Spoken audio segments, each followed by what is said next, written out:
I'm Yes. so excited. It's so good seeing like Black women on the screen, and we're talking to, I think, like in the midst of COVID slash COVID post vaccine. It's good to have these conversations still, even though that they're virtual, and make it as authentic as they are. And so I'm excited that we all are a part of this. Really quick, I want us all to introduce ourselves, but I wanted to give a quick spiel about what Code to Giving is and why Black womanhood, right? So A.Bevy is partnered with the Choose T.R.U.E project, which I am the founder of, and I'm always honored to work with A.Bevy when it comes to anything that they ask me to.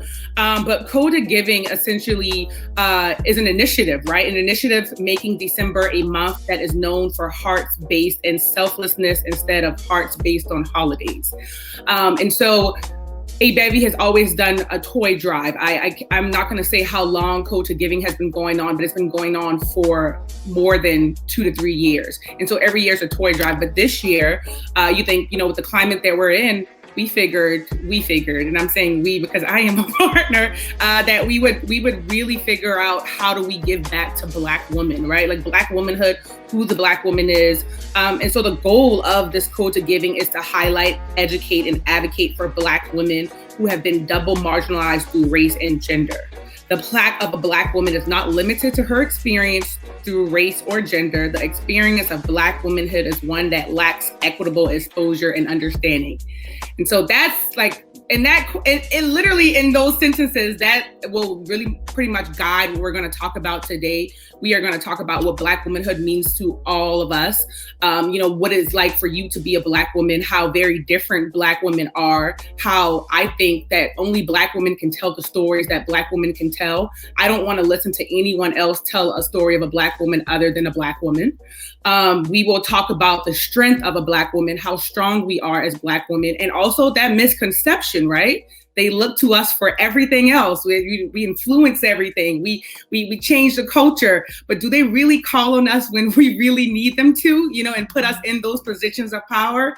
And then we're going to talk about how, I guess, the people that we have in our lives, how we advocate for ourselves and how we can get them to move on this train. Because I think more than ever, and I hope you all feel empowered as a Black woman, that we're limitless. There's so much that we are about to do that we have already done and will continue to do. But I think people are catching on. And if they're not, they definitely better jump on the train because they will be left in the dust.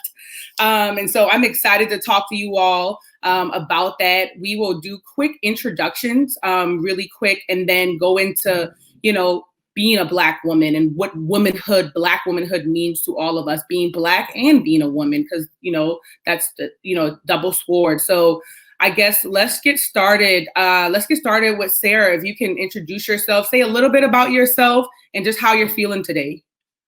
Okay. My name is Sarah Nesbitt. I'm originally from Columbia, South Carolina. I'm actually at home right now. I'm currently based in DC.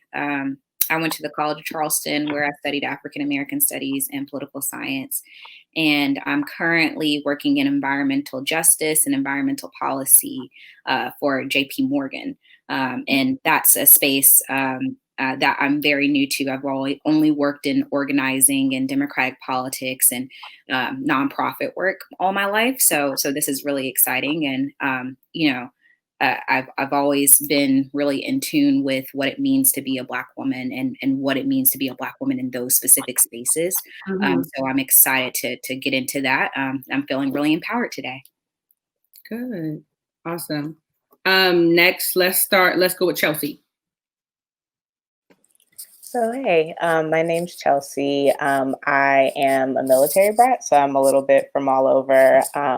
But my family lives in Charleston. I kind of graduated high school there. I currently live in New York. I'm going to school here. I am a social worker and therapist by training, but I'm currently pursuing my PhD and looking to move into more academic spaces long term. As far as how I'm feeling today, I'm feeling just very rested, honestly, which I think I'm realizing is kind of ironic to be having this conversation because that's being a student and kind of being the program that I'm in. I never feel that way.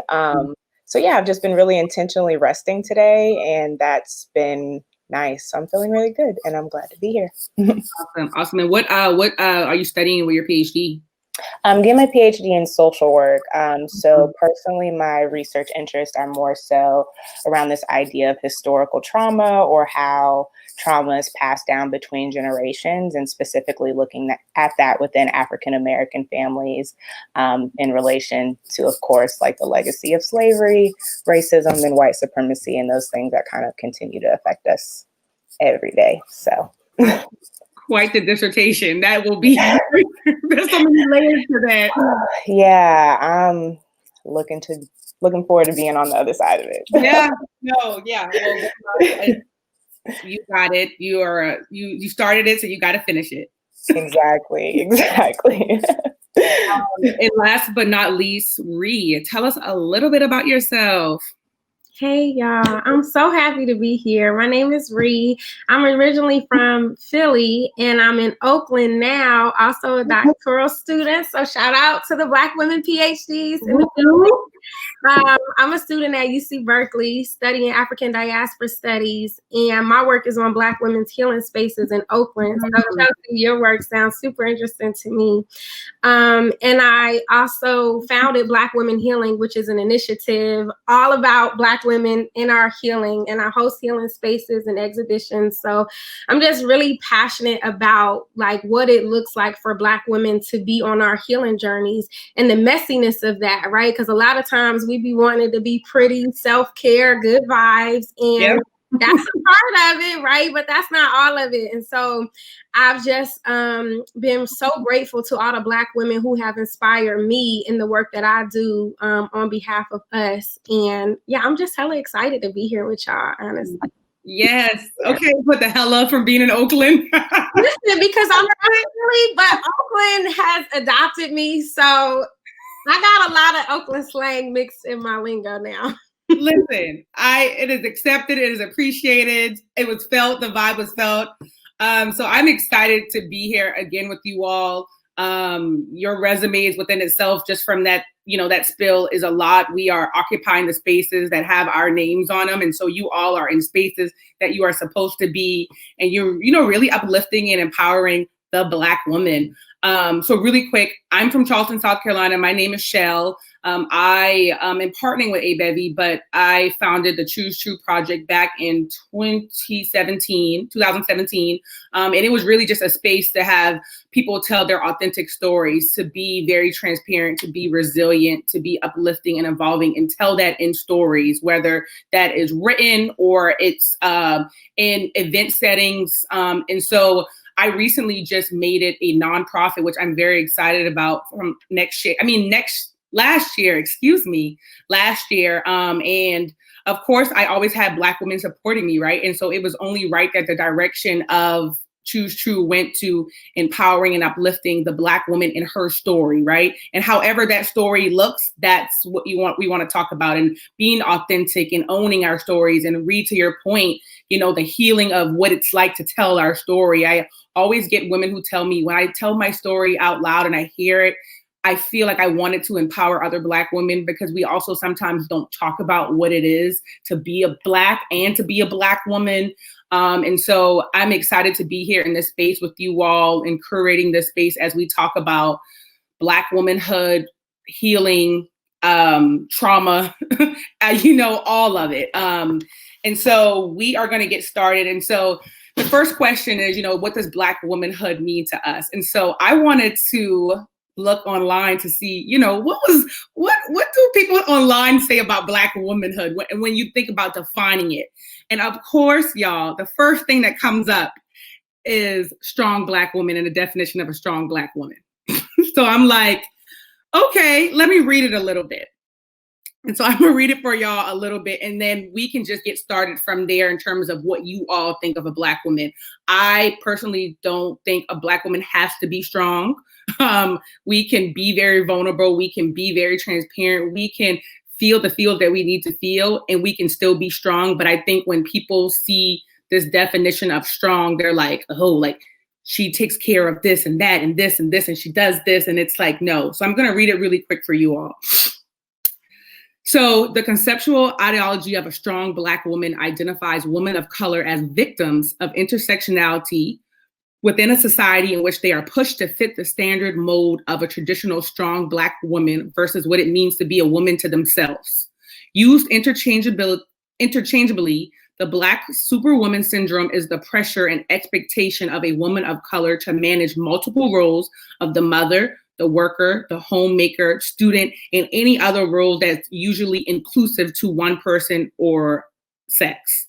And so I wanted to give you guys that definition. That is by no means my definition, but that was the first definition when I looked up. I put in definition of Black womanhood, and that's what came up. And so I want to just open the floor to whoever wants to start off about, like, what does it mean to be a Black woman to you? What does it mean to be Black in this space and a woman? I don't mind starting.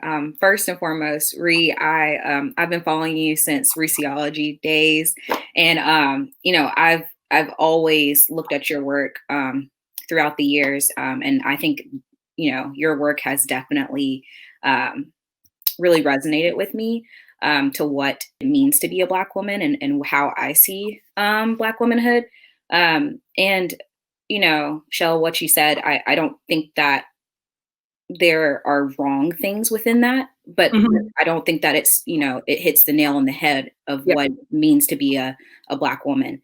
And there were some things that were kind of offensive and to me, because I've recently, started that path to healing and what it means to be comfortable and being vulnerable as a Black woman, and what it means to be in touch with past traumas that maybe have been passed down from my mom and my grandma, and what that means, transforming that and instilling it in the children that I may bear in the future. So I think vulnerability is a really big thing to me when I talk about my own personal sector of Black womanhood.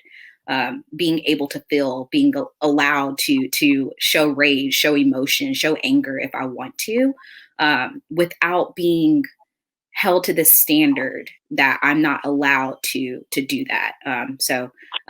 I really tap into the term vulnerability when I think of Black womanhood. I love that. I love that. Sarah, I just wanted to ask you a quick question, because vulnerability, when you think of that, it's also vulnerability to a Black woman can be very different. And so do you have an example of, most recently, especially with the year that we've had, that you just felt like you put yourself in a vulnerable space and you felt it and you felt the feels and you came out on the side where you were like, I'm glad I did that? Yeah, I'll even talk about like the job thing again. Like I've always been in democratic spaces. I've always been in those social justice movement type of spaces. That's what, paid, that's who paid me. And that's what I die to do. I think with the economy, with what's going on and what, how the world is changing politically, I had to think about what spaces I need to be in to be financially stable, to be, stable mentally, and know that I'm one, doing good work, and two, getting paid to do good work. Because I think that in a lot of these realms of social justice spaces and nonprofit spaces, Black women aren't compensated fairly. And I think I got to the point where I'm like, okay, you know what? I'm going to do something that is kind of different from me. I'm going to apply for a position in a corporate setting and see if I can dismantle within to try to change the space and try to change the dynamic in their social impact department. And so being vulnerable to do that and getting a lot of like hardship from, people who I've worked with for years and people who know me to stay and stay in within this this nonprofit space and this nonprofit world, the social justice world. And people are having people like kind of, I don't know, be kind of rude toward me because I made that decision.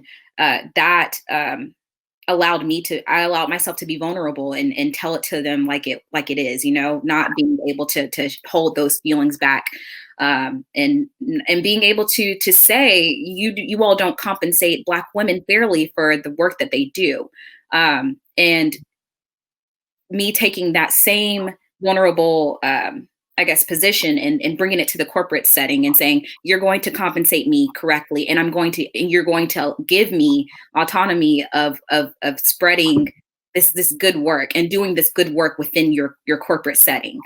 So that's something that I'm constantly, dealing with every day. And that was something that took a toll on me this year, being vulnerable to talk about compensation and to talk about what Black women mean to organizations as a whole. So, yeah. I love that, Sarah. Good for you. We all 2021, we are going to be where the money resides. Okay. So good for you for standing up for yourself, doing what you love and making this money. I love that.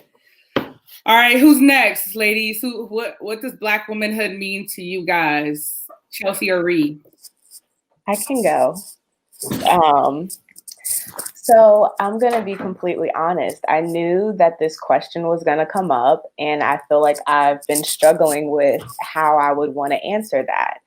And I think that's possibly because, like, a lot of, again, with that statement that you looked up, what we've been taught to define as Black womanhood. Mm-hmm. And even when I think of like Black women in my life that I appreciate, we've been taught to appreciate Black women kind of in respect to how they serve whoever and whoever's in need and how they nurture, or defining them in some role of being a victim of like intersectionality, which those things are definitely aspects of our experience. But when you were speaking, I feel like this idea of freedom came up for me because I think I'm still trying to feel out what it means to be a Black woman without kind of like the views that my, elder Black women in my family might have put on me, or Black men and my like put on you, or kind of like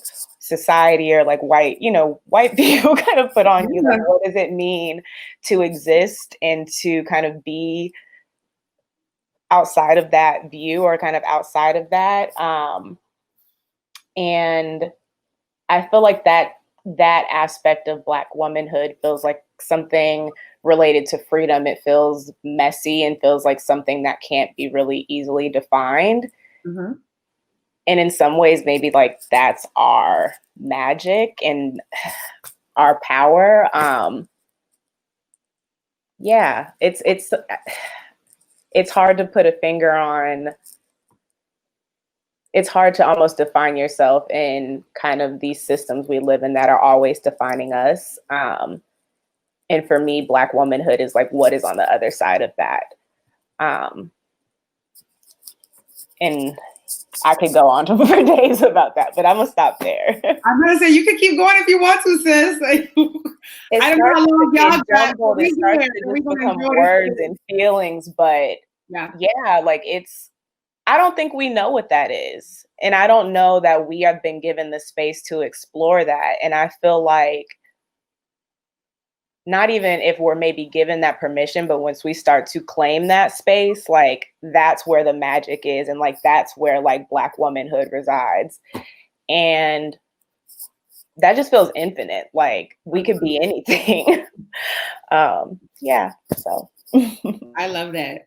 I wrote down when we claim these spaces, the potentials are just limitless, and we're going to be. It's going to be a sight to see. And I think I've been seeing it just a little now more, like with my friends, and as we have these conversations, because we haven't been able to have personal trips or vacations, we've been having more talks about like how are you doing today? Like what's been going on? What does work look like for you now? And, I had a friend who was working so many hours as a lawyer and finally decided that, I'm going to write them a letter that says that I want a promotion. Everyone always asks me to do things. They know that I'm going to get it done. They know I'm going to do it well, but I'm not being paid for it. And so she said, I'm going to come up with this plan. She talked to a lot of other Black women in that space, some of her fellow colleagues who were a little higher up, and she came up with a plan and a letter, and she got it. you know? And so it's just like when we decide that we want to get something done, we always do it, but we aren't always in spaces that we feel comfortable doing that, right? Because there was still a lot of hesitation from her, you know? Like she was like, I don't think I'm gonna do it. I just got here. I don't want to ask for a promotion, and they may think that I'm new and I may be overstepping my boundaries. And there's no such thing as overstepping boundaries, right? Especially when it comes to what it is we want and we deserve. And so that was just one moment that I was just really proud to be her friend, right? To be in that space and to see her go through that journey. Sarah, kind of like you said, just being vulnerable. Chelsea, like you said, having that freedom to feel like I can do that, and then do it and get it done. And now she is making more money, you know, still working from home, figuring that out, but just really proud of her. So when you guys both said vulnerability and freedom, I thought about her in that space. So thank you for those words. I'm taking a lot of notes, so y'all keep talking so I can refer to all of you guys when I get into these spaces of when I need to like claim my power. But last but not least, as we talk about this, and I'm about to be a fan. If Sarah's a fan, then I'm sure I'm gonna be a fan. So I'm gonna go look you up on Instagram and check you out, sis. Thank y'all. Sarah, thank you so much. I hella appreciated you saying that. And Chelsea, I'm really just sitting with your work around intergenerational trauma, because that's something that comes up a lot for me when I think about Black womanhood, is like the legacy. You know what I'm saying? Like we are the next generation of the Black women who are African descendants of enslaved folks. You know what I'm saying? Like that's our genealogy as Black women. It's not only the trauma that was passed down, but the healing and the remedies, you know. And I've been struggling with balance myself, because I realize in my healing, I have a lot of like anger and animosity and resentment towards the Black women who did not teach me how to be well, but they only did the best they could. And so I'm learning how to, in naming the trauma that they passed down to me, also name and recognize and acknowledge and reclaim what beauty and brilliance that they had. Like both can be true at the same time. Yeah. Another thing for me as a scholar, right? Like I love Black feminism with all of me, like Black feminism, womanism, Audre Lorde, Alice Walker. Like I got the opportunity to teach a course this summer called Black Feminist Healing Arts at UC Berkeley. And oh my God, like teaching that class changed my life. Like I was learning as I was teaching, and I immersed myself this summer in Black feminist literature and was like, this is what it means to be a Black woman to me. Being creative, right? Like imagining beyond what is possible. Like what folks call ghetto is just our magical innovation as Black women, what we curate and cultivate for ourselves, like how we make a life out of all the limitations that we have. So for me, Black womanhood is so rooted in creating, like creating life, creating art. So I think a lot about artistry and just the artistry of our everyday survival. And I want to celebrate that so much, because I feel like so often we're not seen as artists, but to be a Black woman in this world is art, like period, point blank. And I think too a lot about just rejecting respectability politics. You know, a lot of my work focuses on like everyday roundaway Black girl, and you know what it means to be a hood girl, what it means to be a home girl, like all of these things that are culturally deemed inappropriate or inaccessible. And like, how do we reclaim those parts of ourselves that we were taught to hate? And how do we reject like these normative ideals of what it requires to be a quote unquote successful Black woman in the world? So it's interesting for me, as I've gotten older, I've started to reclaim pieces of my Black girlhood, like, you know, wearing little ballies in my hair, like in my cornrows, like little stuff that used to make me feel like a hella Black girl, you know. I've just been reclaiming that for myself and realizing how beautiful my little Black girl is, and like how much she was so confident and firm in her Blackness and her girlhood. and like thinking about what we as Black women can learn from our Black girlhoods about being unapologetic, about affirming all those parts of ourselves that are creative. Like that little girl was hella fly, hella cute, and hella creative. Like the way that I did my hair, the way I wore my little baby fat velour suits, like, and I just want to be like her, you know? So just thinking about like, when we talk about freedom, Chelsea, I love how you talked about that freedom. It's like the freedom of Black girlhood and like how much freedom we didn't have access to because of the conditions that we lived in, how much we didn't have access to our childhoods, but like thinking about, the freedom in that creativity and artistry, and what it might mean to reclaim that in our healing now as Black women. So yeah, that's where I'm at with my relationship to my Black womanhood today. It'll probably change tomorrow, but that's where I'm at today.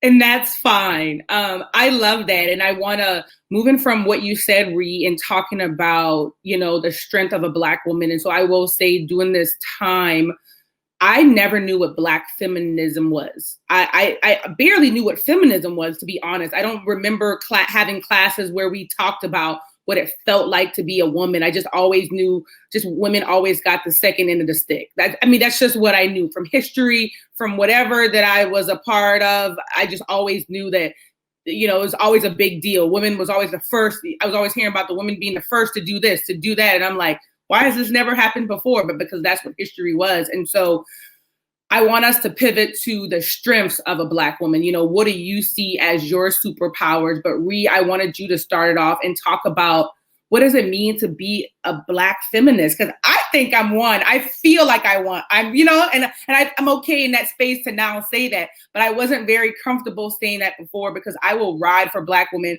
wherever they are, whoever they are, whatever they want to be.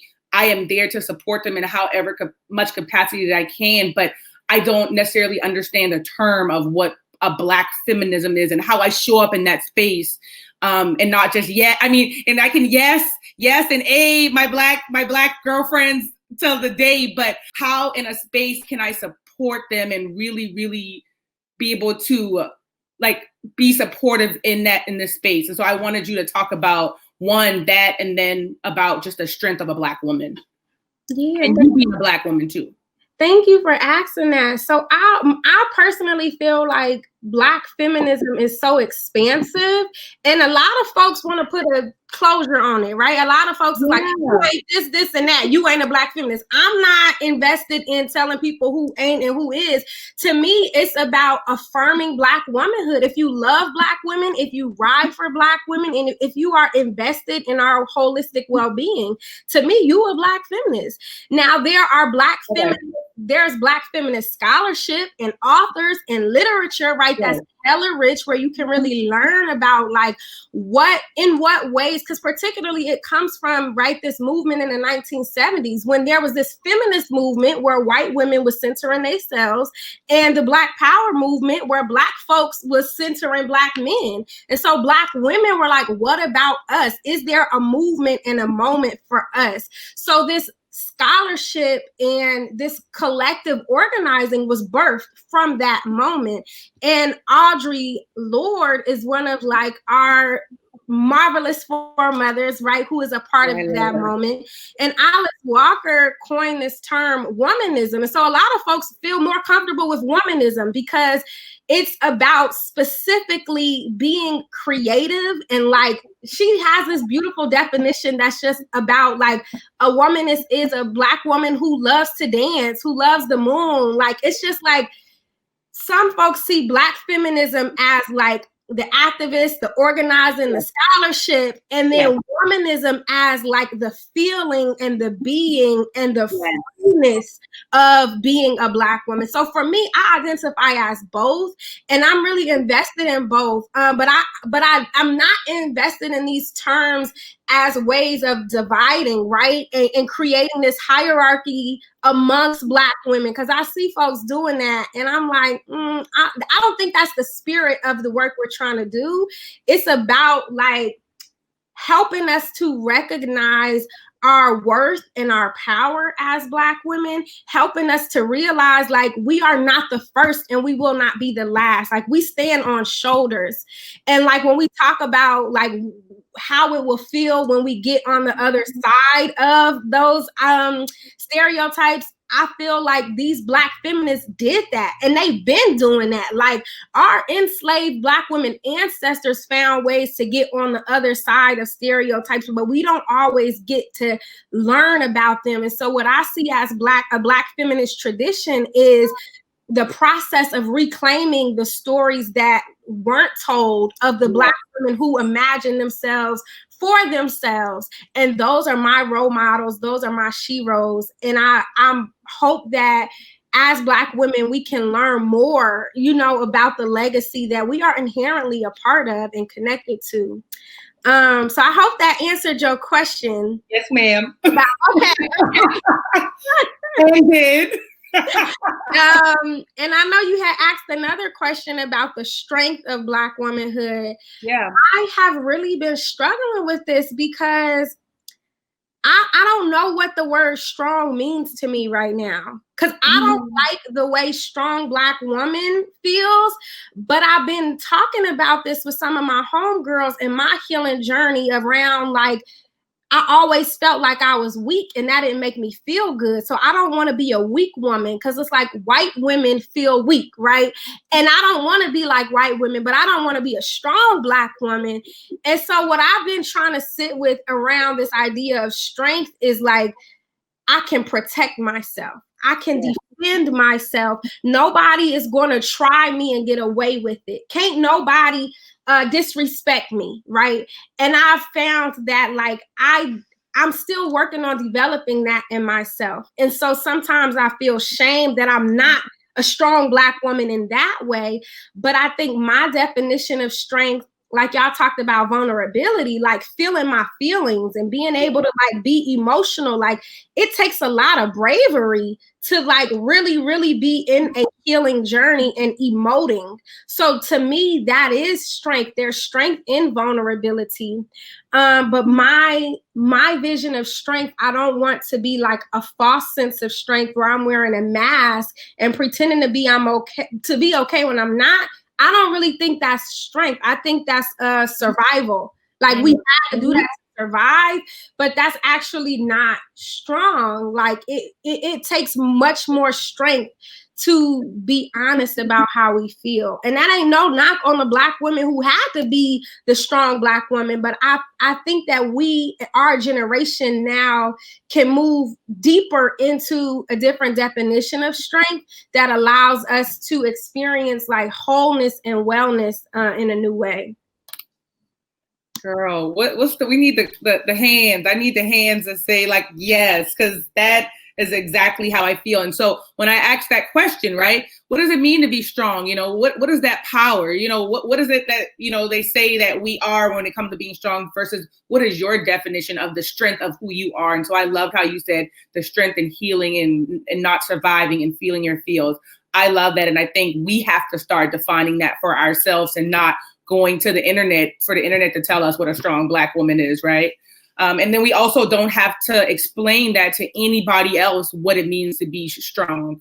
You know, and especially not to white women. That's just that's where I stand. I love having conversations with you all to hear about how you get strength so that I can help me to be a better woman, a better Black woman. But when it comes to having to explain what it is to be a strong Black woman or a Black woman, I just cannot give that energy to anybody else but Black women. So that's just where I am with it. And Chelsea or Sarah, do you guys want to talk about, you know, that definition of what it makes, you know, how it feels to be strong for you all? You guys talked about vulnerability and freedom, but, you know, other aspects of, you know, being a strong Black woman or having the power in your Black womanhood.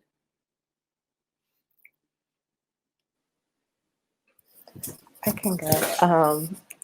So just kind of quickly to what you said, Shell, like I completely agree. Like I just even being in like very like kind of elite, kind of privileged academic spaces that I've been in, like I'm very tired of like explaining Blackness, explaining womanness, and trying to convince people of my humanity. Like, I'm just not willing to do it anymore. But I definitely struggle to read kind of with this idea of like strength, because I don't even personally, like, I don't necessarily think I'm strong. I think, in still trying to kind of put a pin on the right word, but I think what we might be as Black women is resilient. And I don't know if that is because we're just I think we are intrinsically that way, but also we've been made to be that way. And I think some of that like resilience or that ability to kind of make waves comes from, as you were saying, just our creativity. Like, I think a lot of my mother, and just like times that I've not seen a way to make something happen, whether it be like with finances or like with time or with school, I'm in a bind, and she's just can always figure something out. Like, she, you know, at times where we might not have had as much, like I was never aware, because she just made things work. And so not even this like, you know, I grow plants or, you know, can make something with my hands, but this just like ability to like bring things to like the material world and make it work, I think is something that Black women are just good at. We're just good at. And I think a lot of our strength as Black women, and I think a lot, we've been kind of touching on this as we've been talking, like comes from community, specifically like being in community with other Black women. Think of like just historically, like the way that slavery worked, that men were being taken out of like homes, and that and you think of, I don't know, probably like your family, like my family is definitely like run by the women, and has, you know, because kind of always been that way. And we are, I think that strength that we have in kind of community with each other, I don't know, is something that has gotten us through and kind of, kind of materializing where we are today. So. Yeah, I agree. Like when I think of strength, I think of community as well. I think of my family blood ties. You know, I come from a family and where my mom has 5 sisters. That's them, and you know, it's just women who came from another strong woman, who came from another strong woman, and there's so many women who have had their own struggles and who have gotten through life and have gotten through heartbreak, who've gotten through finances, have gotten through educational feats. Like, there's so many things that I like admire about my aunties, and I talk about them a lot.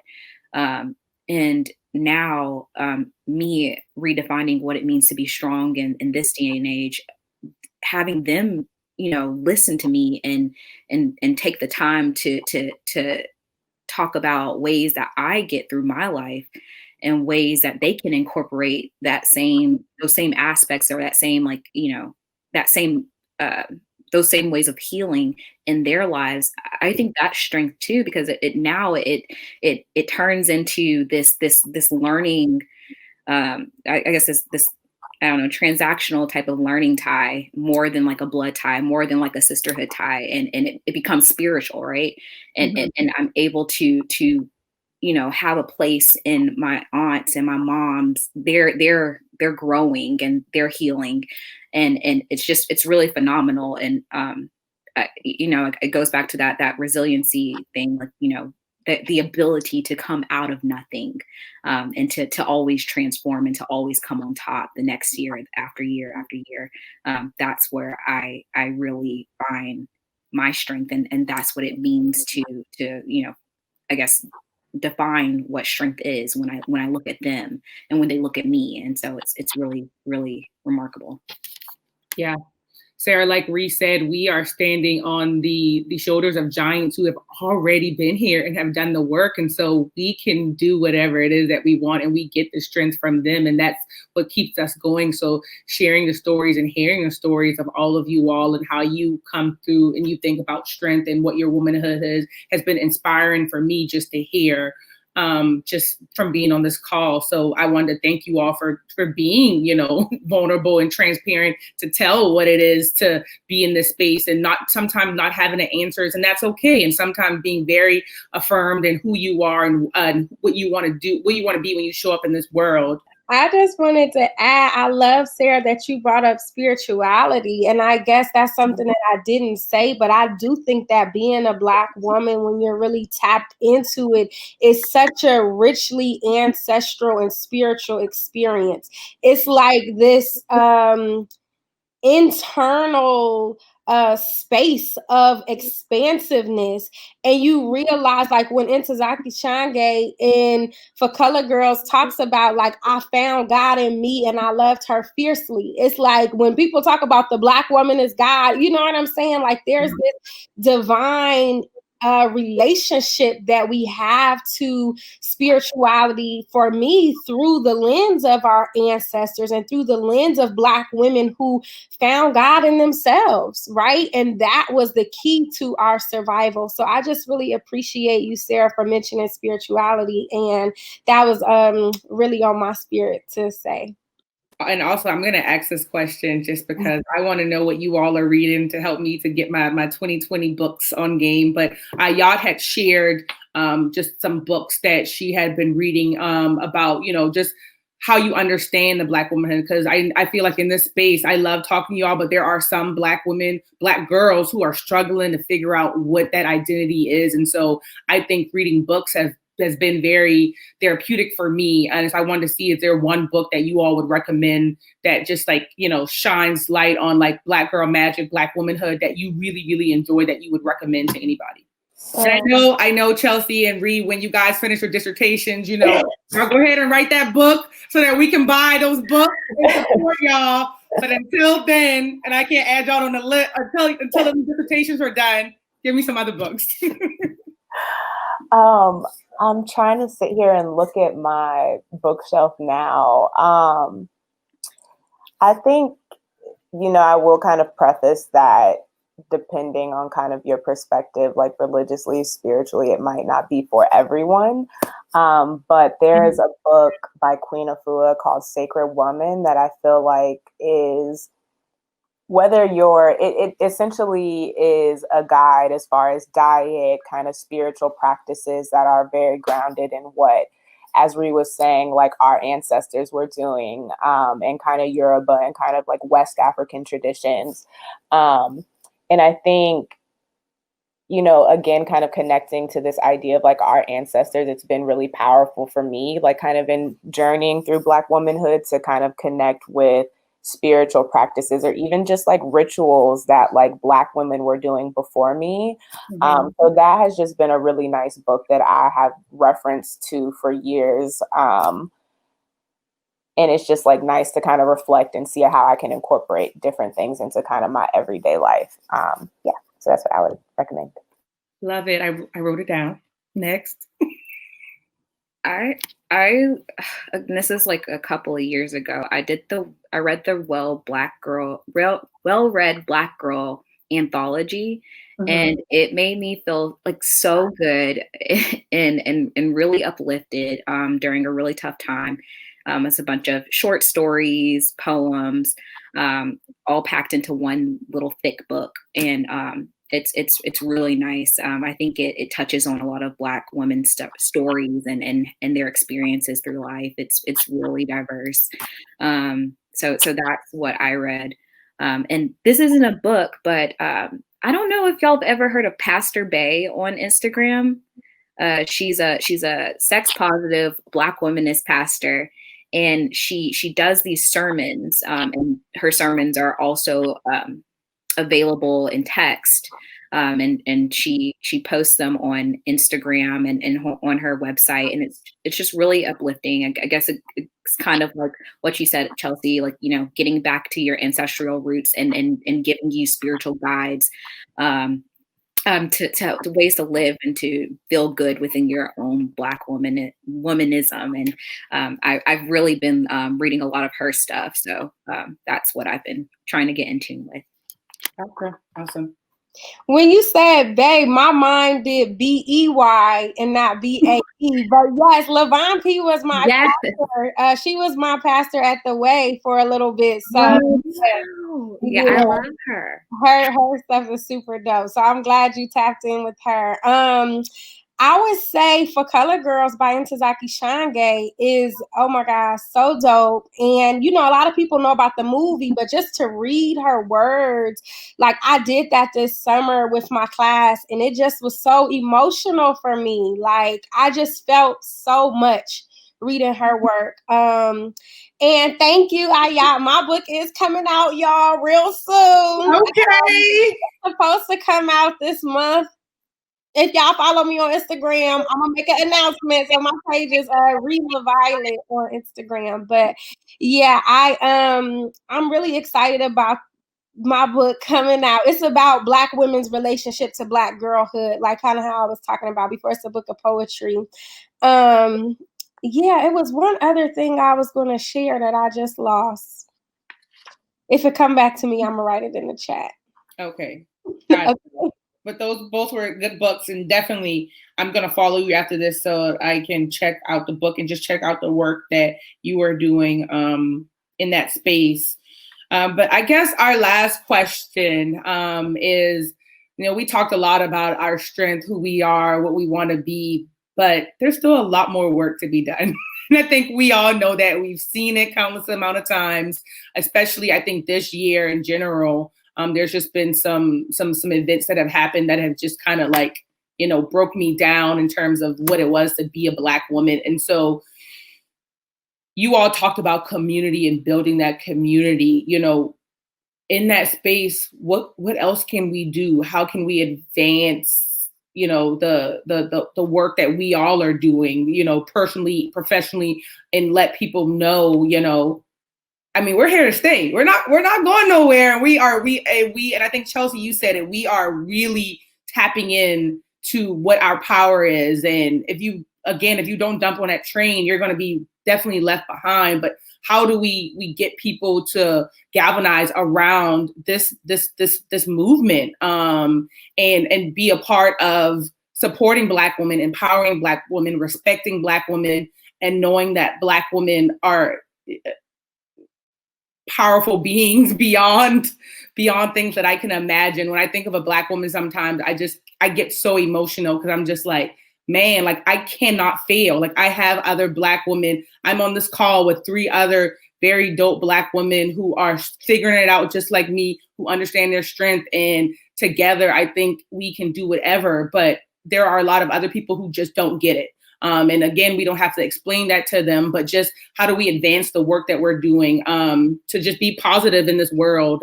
So that's my question. That was a lot of a question. I think I have a tendency to do that, but I can get really passionate when it comes to talking about it. And I mean, you guys have been giving me all the gems today. And so I want to make sure I didn't leave anything out in terms of what it is that what you all want to speak about in your experiences, because that's important. So just honestly take that question and do what you want with it. I feel like my brain's like, oh, like so many different. Oh, girl, sorry. That's you get. No, it's not your fault. And I think that it's just like so many things that come to mind about because there is so much work that we need to do. And you know, and I'm a Twitter person. I love Twitter. And, you know, I think I was very, very hurt this year about what I saw on Twitter and, you know, what led to the like protect Black women type of movement on social media and how it was up for like, you know, a week and then you just didn't hear much about it anymore. So I think like just seeing like what transpired and how it got to that point and how, you know, since then and even before then, I've never stopped saying protect Black women and what that means for you. You know, it depends, you know, but it should always be for the protection of a Black woman. It should always be for the uplift of a Black woman. And I think that when we say protect Black women, we want to make sure that we're protecting all Black women, Black women who are comfortable in their sexuality, Black women who are, you know, able to be vulnerable and be political if they want, Black women who aren't as political, Black women who are of a lower socioeconomic status, Black women who are of a higher economic status. I think that it means loving and protecting all Black women, no matter what state they're in. And I've definitely been able to see that this year, that it just isn't how people think that it is. And, if we see all these social movements from the past and even now, who's on the front lines? Black women. And I think that we need to understand that having this conversation about Black feminism and protecting the Black woman, that there has to be an intersectionality, like there has to be an intersectional tie between gender and race when we talk about movement for Black people as a whole. And I know that I've seen, different comments where someone says, oh, it's selfish to talk about protecting a Black woman in the middle of a Black Lives Matter type of movement. But, my life as a Black woman does matter, because at the end of the day, I lead these movements. I uplift my Black men. I uplift Black women. I uplift Black children, and I'm the mother. I'm the one who gives you life.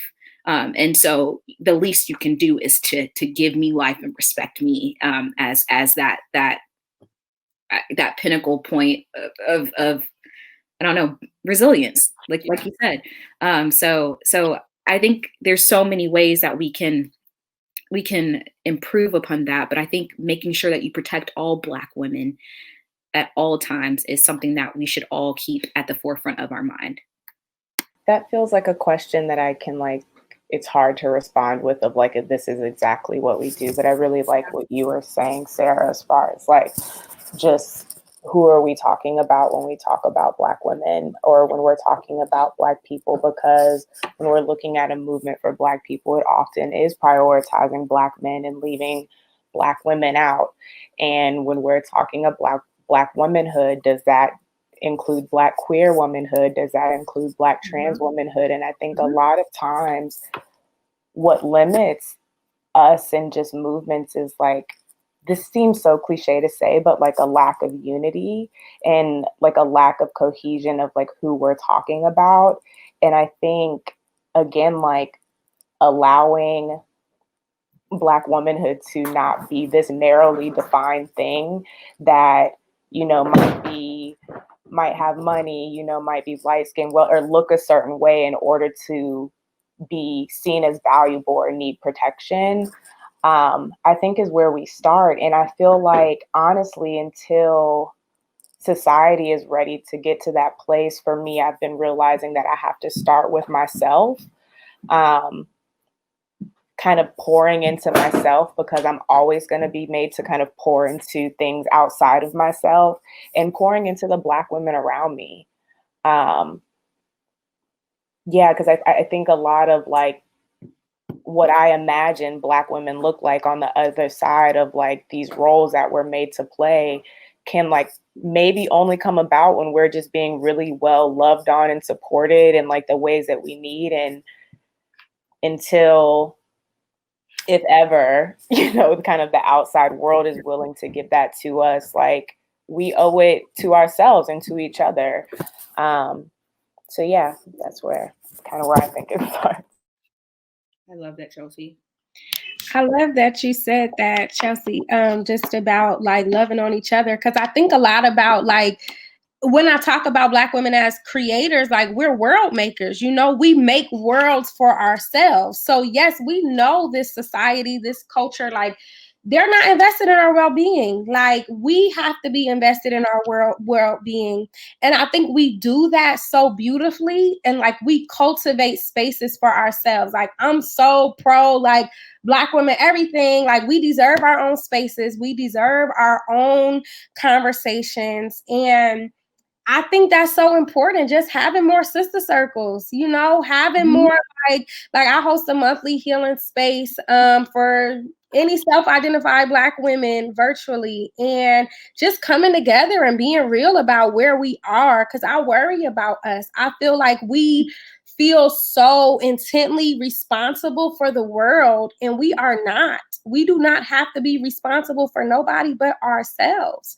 If you got kids, you're responsible for them, but we literally, like, you're responsible for you and the generation that you create, but you are not responsible. Like, we hold so much responsibility and guilt and shame.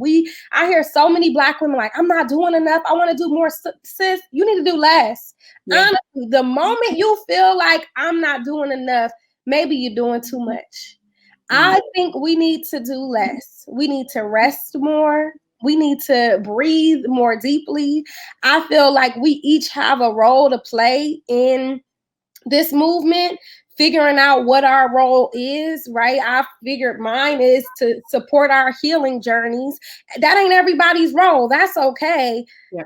Find what your role is, but do not burn yourself out. I watch myself do healing work and be so anti my own healing. Like, how do that even make sense? But that was how I was living my life, right? I was so invested in the work, what I was projecting out to the world, and I was abandoning myself.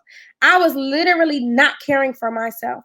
I'm only now learning what that really looks like and feels like. I can't give nothing to Black women if I'm not learning how to give it to myself first. And we say that a lot, but we don't really sit with the meaning of it. Because I always said that you can't care for nobody else if you ain't caring for yourself. But here I am trying to care for all Black women and not caring for myself. Our movement will not be sustainable if we are not okay. So my priority for us is for us to be okay. That's really what I want, for us to be well, rested, and healing. And I really like that you said that we need more healing spaces and those sister circles. I didn't have that until college. And so, think about what that would mean for someone who was 5 years old, who identified as a Black woman. I think, and that's something that I want for future generations as well. And that's why I really liked how you said create what you create for future generations. That's what we need. We need to be able to have those sister circles with people who are or with young children, girls who were finding themselves and having that space to just be a kid, and find something special within what it means to be a Black girl for them. So I really like that. I really like that. Yeah, there was a lot of things that I loved from all of you guys. So I'm glad I took down notes. But to like sum up everything, I can't put it into words. I can't put it into a sentence. But what I will say is you all gave me a book that you would recommend. And somebody who I have leaned onto this year is Brittany Cooper. And Elegant Rage, which is a Black feminist, discovers her superpower. And I think I told y'all I was figuring out who I was in that space, Black feminism. And she has this quote that I use very often, but after hearing all of you stories, after, just talking to you all, having this conversation, the quote is, I have always lingered over stories of women who lead, women who know what they want out of this world, and women who demand that others respect them and recognize their magic. And so being on this call, I feel like all of you all possess that.